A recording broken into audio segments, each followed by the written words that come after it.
Good morning, everyone. After completion of the meaning of partnership, their nature, and partnership deed, now we are going to discuss about the rules in the absence of partnership agreement. जो partnership conduct जो करते हैं partners, अगर partnership date दी हुई है तो उसके accordingly उन्होंने जो प्रॉफिट एंड लॉस जो है वो डिस्ट्रीब्यूशन करना है, interest on drawing, interest on capital का ट्रीटमेंट उन्होंने करना है। अब अगर पार्टनरशिप डेट ना दी हो तो कैसे ट्रीटमेंट करना है, पार्टनरशिप अकाउंटिंग का ट्रीटमेंट कैसे करना है। There are 5 rules are there rules in the absence of partnership deed. Let us rules in the absence of partnership deed. First rule is the partner shall distribute profit and loss equally. The partner shall share profit and loss of the firm equally. No, अगर हमने जानना no किसको करना है, interest on capital को। No किसको करना है, इंटरेस्ट ऑन ड्राइंग को। नो किसको करना है, no partner shall be entitled for any salary, commission etcetera. 3 चीजों को हमने नो करना है। अगर किसी पार्टनर ने कैपिटल कंट्रीब्यूट की हुई है तो he shall be entitled for interest on capital, but in the absence of partnership deed no partner shall entitled for any interest on capital. इसी तरह interest on drawing, if any partner withdraw drawings from the partnership firm for their personal use, then partnership firm जो है वो उससे interest on drawing charge करती है। लेकिन in the absence of partnership deed no interest on drawing shall be charged by the firm from the partner. Another, in partnership deed there is a mention about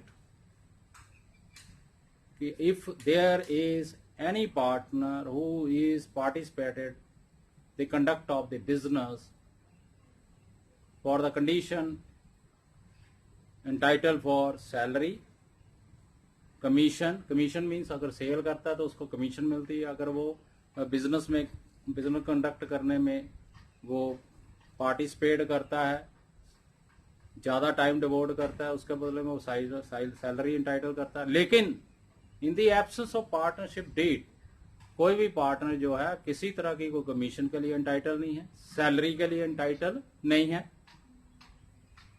इसके बाद 5th है हमारे पास, अगर किसी partner ने कैपिटल के अलावा, अगर किसी पार्टनर ने अपनी कैपिटल कंट्रीब्यूट के अलावा फर्म को एडिशनल अमाउंट, एडवांस अमाउंट दी हुई है, दैट इज लोन के तौर पर, he shall be entitled for 6% per annum. So let us revise rules in the absence of partnership deed. First rule is the partner shall entitle profit and loss of the firm equally. No interest is allowed to partner on capital contributed by them. No interest will be charged on drawing made by the partner. No partner entitled to any salary or commission for participated in the business of the firm. If any partner apart from the capital advance money to the firm as a loan, he is entitled to such amount of rate at the rate of 6% per annum. 6%। Rules in the absence of partnership अभी हमने किया। Rules in absence of partnership के बाद हम करेंगे profit and loss appropriation, ताकि हमारे जो है टॉपिक्स जो है वो कवर हो जाए। फिर आप न्यूमेरिकल्स करेंगे। Profit and loss appropriation account क्या है इन पार्टनरशिप? पार्टनर्स के बीच में हमने प्रॉफिट एंड लॉस जो है डिस्ट्रीब्यूट करना है, उसके लिए हमें प्रॉफिट एंड लॉस एप्रोप्रिएशन बनाना पड़ेगा। जैसा कि आपने +1 में किया फाइनल अकाउंट्स, तो सबसे पहले हम ट्रेडिंग अकाउंट बनाते हैं, प्रॉफिट एंड लॉस अकाउंट बनाते हैं। लेकिन इन पार्टनरशिप में ये दोनों अकाउंट सफिशिएंट नहीं है, इसके बाद भी एक अकाउंट बनता है जिसमें हम प्रॉफिट और लॉस जो है वो पार्टनर्स के बीच में बांटते हैं, डिस्ट्रीब्यूट करते हैं। इसमें पार्टनर्स के रिगार्डिंग जितने भी एप्रोप्रिएशंस हैं, जो पार्टनर्स के रिगार्डिंग है, जो amount payable to the partners, appropriation payable to the partners, appropriation charge from the partner, वो सभी रिकॉर्ड की जाती है। और डिस्ट्रीब्यूटेड प्रॉफिट जो है वो पार्टनर्स के बीच में बांटा जाता है या डिस्ट्रीब्यूट किया जाता है इन देयर रिस्पेक्टिव रेशियो। जैसे कि हमने ट्रेडिंग और प्रॉफिट एंड लॉस काउंट किया है, profit and loss account is a nominal account. All the direct expenses are debited on the debit side, all the indirect expenses are credited on the credit side.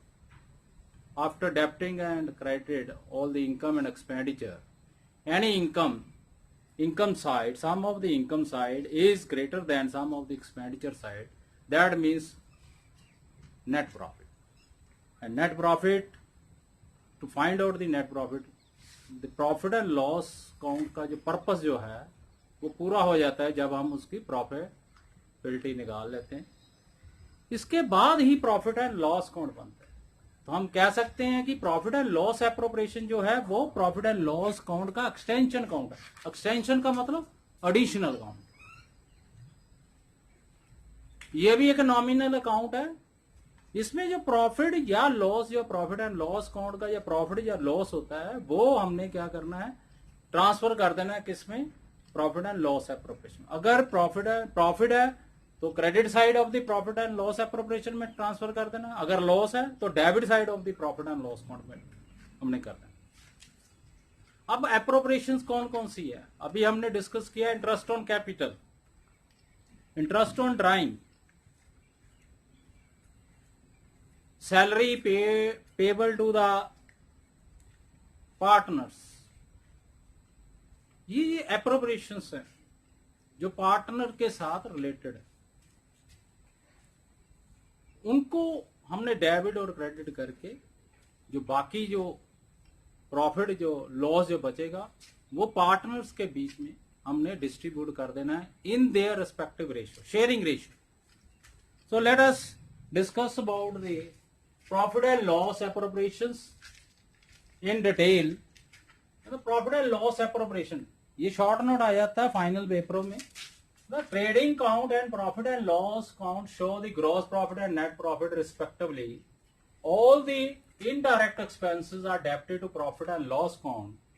All the indirect income are credited to this count. The function of profit and loss is over once a profit are ascertained. जब हम profit या loss निकाल लेते हैं तो हमारा जो है profit and loss account preparation का जो पर्पस जो है वो पूरा हो जाता है। After the profit and loss appropriation account is prepared, this account is an extension of profit and loss. अभी मैंने आपको बताया कि ये अकाउंट जो है extension of profit and loss account है। The net profit as disclosed by this account transfer to profit and loss appropriation account. जो भी प्रॉफिट एंड लॉस अकाउंट का प्रॉफिट या लॉस आएगा हमने उसको क्या ट्रांसफर कर देना, किसमें, प्रॉफिट एंड लॉस अकाउंट में। All appropriation such as salary, commission, interest and interest on capital debited. अब प्रॉफिट एंड लॉस एप्रोप्रिएशन भी क्या है, nominal account. Debit all expenses and losses, credit all income and gain. Interest on capital firm का क्या है, loss है। Salary क्या है, वो भी एक्सपेंसेस है। इंटरेस्ट ऑन कैपिटल भी एक्सपेंसेस है।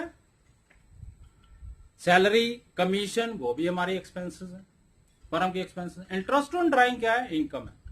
So such salary, commission, interest on capital debited and interest on drawing is credited. If any reserve, reserve means क्या है, रिजर्व क्यों डालना है, कई बार क्या होता है कि प्लॉइंग बैक ए प्रॉफिट, रिजर्व्स कई बार हमने फ्यूचर में अनसर्टेनिटी को मीट करने के लिए हम प्रॉफिट सारा डिस्ट्रीब्यूट नहीं करते, उस प्रॉफिट का ही कुछ हिस्सा जो है हम रिजर्व के तौर पे रख लेते हैं, ताकि फ्यूचर में कभी भी अनसर्टेनिटी आए उस पैसे को, रिजर्व में से पैसे को निकाल कर अनसर्टेनिटी की जो सिचुएशन है उसको हम मीट कर पाए।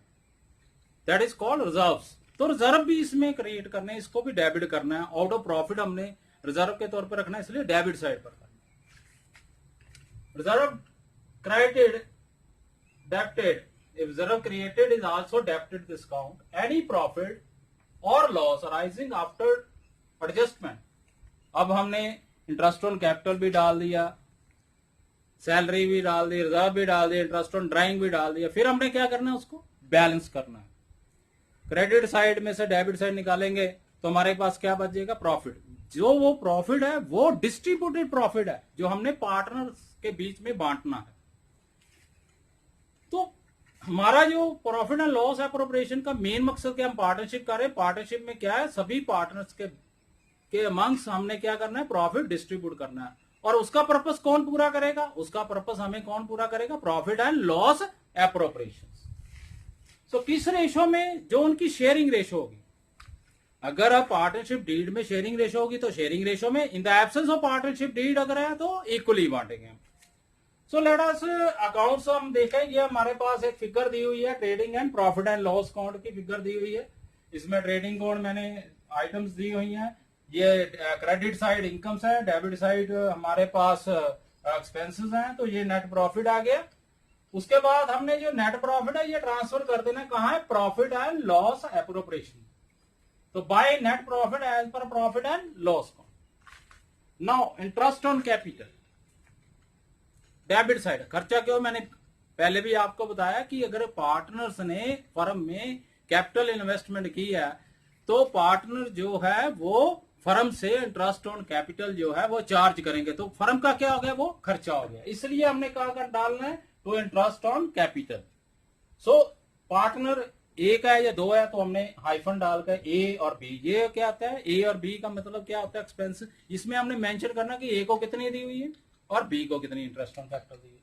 तो सैलरी, अगर किसी पार्टनर में पार्टिसिपेट कर रहा है, बिजनेस को चला रहा है और पार्टनर में सहमति है कि ये बंदा जो बिजनेस, ये पार्टनर जो है बिजनेस को लुक आफ्टर करेगा और इसके बदले में, इसकी सर्विसेज के बदले में इसको सैलरी मिलेगी। एक पार्टनर है, उसको उन्होंने कह दिया ये सेल को लुक आफ्टर करेगा, वो सारी सेल को देखेगा और उसके बदले में उसको कुछ पार्ट जो है कमीशन के रूप में मिलेगा।